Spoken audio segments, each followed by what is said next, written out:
Hello, this webinar is titled A Country Built to Last, the United States Constitutional System.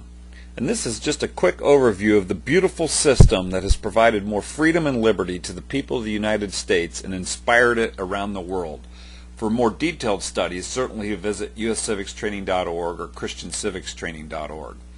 Well, in this series, we're taking a look at preserving the core, those set of activities that reinforce the importance of the core and help protect and preserve it.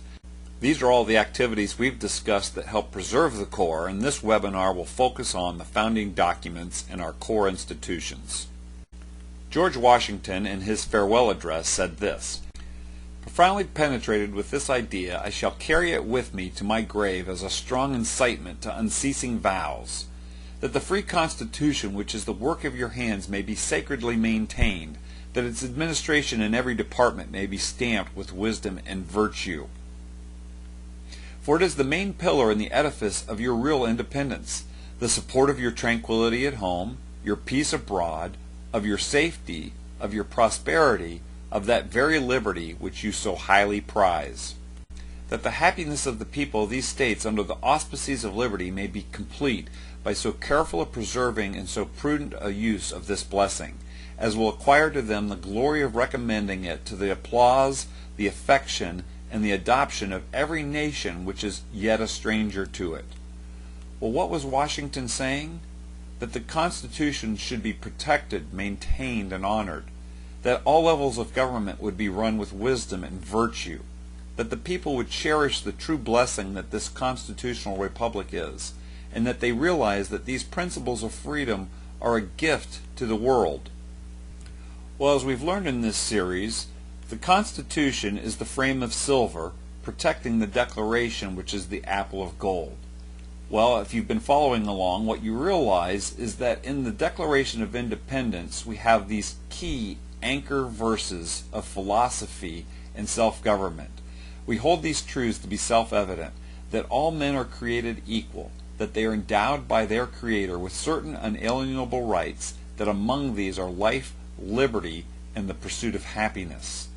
The Declaration of Independence is our country's birth certificate. It's our purpose document. And the U.S. Constitution is our organizational document designed to support the principles of the Declaration. The Constitution serves the principles in the Declaration of Independence. Well, the Constitution does this with the first 52 words in delineating what the federal government is to be about. They state the 6 core purposes of which the Constitution was written, and these 6 core purposes serve to define and limit the remaining 4,400 words of the Constitution. And what are those first 52 words? We the people of the United States, in order to form a more perfect union, to establish justice, to ensure domestic tranquility, to provide for common defense, to promote the general welfare, and to secure the blessings of liberty to ourselves and our posterity, do ordain and establish this Constitution. Those first 52 words define what goes on in the rest of the document. But let's take a look at the organization of the rest of the document. The legislative branch, Congress, is defined in the first section of the Constitution, the House of Representatives and the Senate. The next section defines the executive, the presidential powers. The third section defines the judicial branch, the Supreme Court, and then the remaining sections define the relationship between the states and making amendments. Within the document we find these key features: separation of powers, delegated and limited powers, balance of powers, checks on power, and enumerated power. And we explore these in more details on this channel and at the websites referenced in these webinars. Why is the Constitution enduring? Because it accounts for the nature of man, and the nature of man is unchanging. The nature of man will always have him look for himself first, and when given power will seek to accumulate more and more of it. And so the Constitution restrains people who are given that power. And the last big idea to understand America's constitutional system is it begins with the Declaration. The federal Constitution provides some structure, but the key idea is that there's an entire U.S. constitutional system. You see, the United States is a republic of state republics, of county republics, of self-governing individuals. It's an entire system. It's not just the federal Constitution that we all adhere to.